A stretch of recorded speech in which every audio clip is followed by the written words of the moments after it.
In 1874, H. Louis Duhring was born into a humble Philadelphia family. Though money was tight, he aspired for greatness. His whole life, he dreamed of pursuing architecture as a career, but studying in Europe was not something his family could afford. All through his school years, he worked in the office of an architect, learning on the job. Then, when he was 23 years old, he applied for and was awarded a scholarship which allowed him to travel to Europe and study architecture at some of the best schools in the world. When he returned stateside, he partnered with a handful of Philadelphia architects to form the architectural firm of Duhring, Oakey and Ziegler, though he would eventually branch off to form his own firm. Even though he had a late start to his career, his passion was evident in his designs. Between 1910 and 1930, he designed over 180 custom homes for wealthy patrons in Philadelphia's Chestnut Hill. During a 1926 exposition, a replica of George Washington's ancestral home, known as Sulgrave Manor, was displayed for the public to see.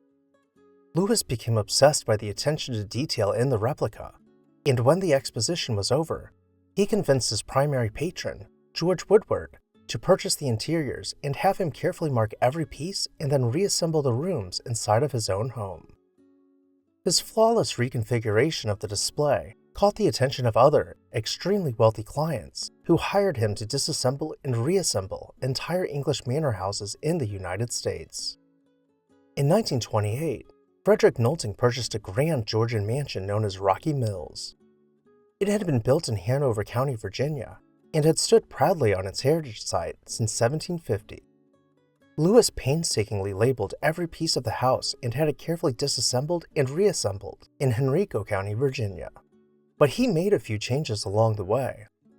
The house had originally been built without closets, bathrooms, nor any space for utilities to be ran. Without altering the front and back facades, he was able to expand the space between a few walls to include said modern amenities. The finished product was seamless.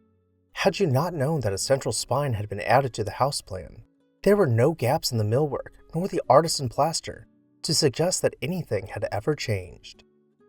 To enter the home, we will pass through a double door encased in stone coins to arrive in the entrance hall. To either side of the entrance hall are elaborate door surrounds true to the Georgian style. All of the original millwork would have been grooved by rudimentary, handheld tools without the aid of modern machines. Passing through the elaborately paneled archway, we will find the stair hall in the back of the house, gracefully ascending with a gentle rise from the back door. In the dining room, when we see the thoughtfully proportioned and classically planned architectural elements in harmony with the home's scale, we can truly understand why Louis devoted so much effort in ensuring the house was put back together properly. Each room, while styled differently, flowed with the next, whether the millwork was painted or left in its natural state to boast the warmth of old-growth wood grain. Upstairs, at the second-floor stair landing, a hall extends back towards the front of the house below an incredibly grand archway, something which was uncommon for the time period, as guests would not have traveled to the private rooms of the house. The hall centers on a Palladian window, allowing natural light to flood the second-floor hall, greeting the residents every morning with perfect design. The bedrooms, while simple, were clad in painted wall panels and decorated sparsely to allow the architecture to make a statement with minimal interruption.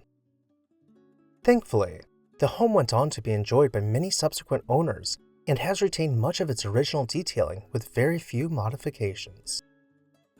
If money were not an issue, do you think you would enjoy putting a house like this back together? Let me know your thoughts down below in the comments section. And while you're there, make sure to hit that subscribe button so you never miss an exciting episode of This House.